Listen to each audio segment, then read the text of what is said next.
Thank you so much for joining us here on Taking Mental Health Off the Shelf. Today is a very special day. I'm actually have two of my really good coworkers here.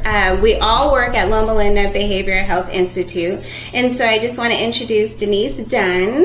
Thank you. Yes, okay. So Denise Dunn has her own private practice in addition to working for Loma Linda, and she actually works with the Wisdom Track, which is the elderly population, which we'll get into in a little bit.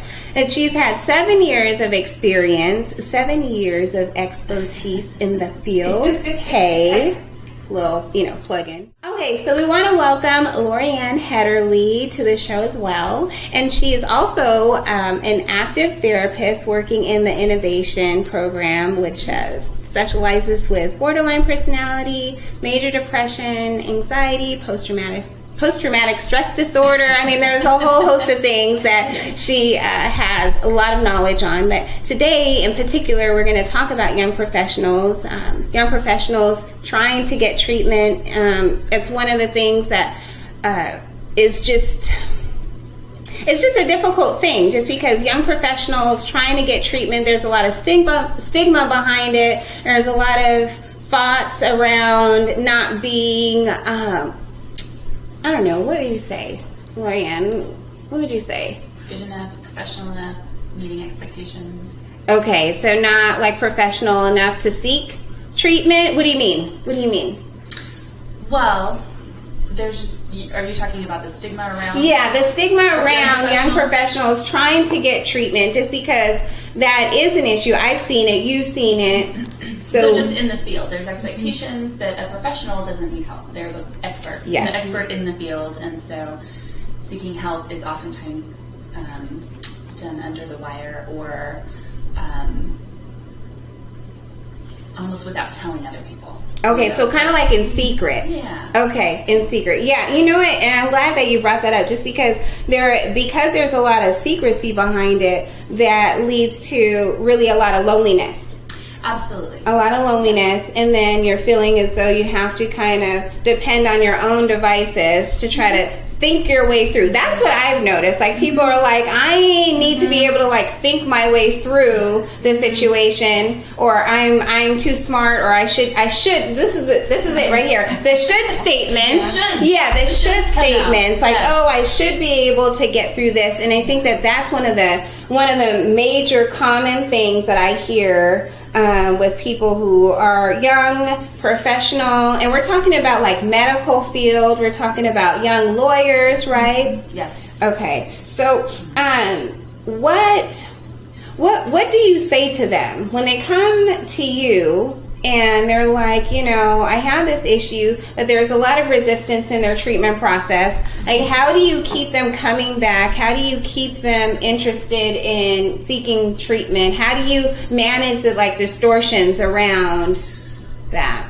Well, I think oftentimes that initial appointment it's really about what they want and what they need. If they're coming into therapy, it's there's something going on with them that they're working through, they're sorting out, and that's one of the reasons I love working with them. There's, even while there's the stigma around it, there's also this motivation to attend, which is really awesome. And so we try to tap into that, to plug into that, and really see, is this, are we going to be a good fit? Can we help you get to your goals? Because these are also very goal-driven professionals, people who have worked really hard, people who have good work ethic, sometimes really strong, that it's sometimes interfering with relationships or there's struggles with finding balance, which is why it's such a fun population for me to work with. It's all these different aspects that come into play that are really valuable and good things in and of themselves. It's just putting it all together and finding your way in life. To help them.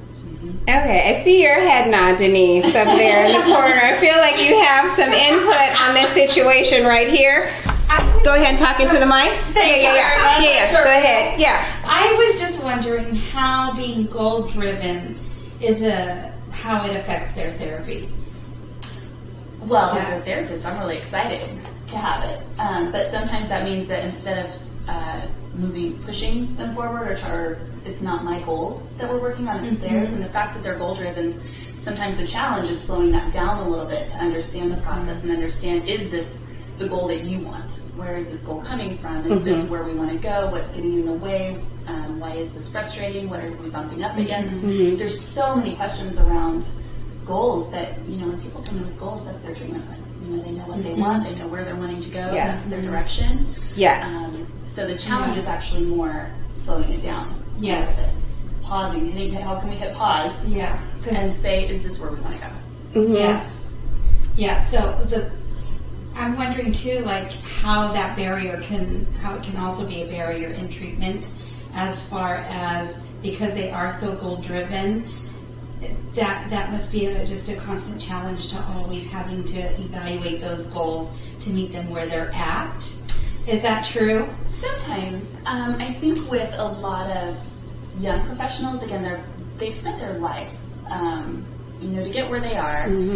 They have been able to reach goals, and so oftentimes they're coming to me because something is in the way of those goals. And so there is, while it can be a barrier, that's also their motivation for coming into treatment. Okay. It's a barrier to the goals, but that's why they're coming in. And so sometimes we're looking at the barrier, like the goals can remain the same, but we're looking at the barrier to say, what is this? Is it, anxiety or depression, or is it external circumstances? Is it a relationship conflict? Is it expectations that I have or others have placed on me that are getting in the way? And I don't know what to do with this now. Did things go wrong, twist up, and now I can't get to my goal because I'm not sure what that is anymore. It's not achievable, it's not there. So it's really a lot of transition, which is really fun. So I guess I don't see it as much of a barrier necessarily. Like it's goal-driven, it's a great energy. It's just what are we doing with this? Where are you navigating it? Thank you for joining us on Taking Mental Health Off the Shelf. We did it again. So hopefully we'll see you guys on the next episode of whatever the hell we're going to do next time. Okay?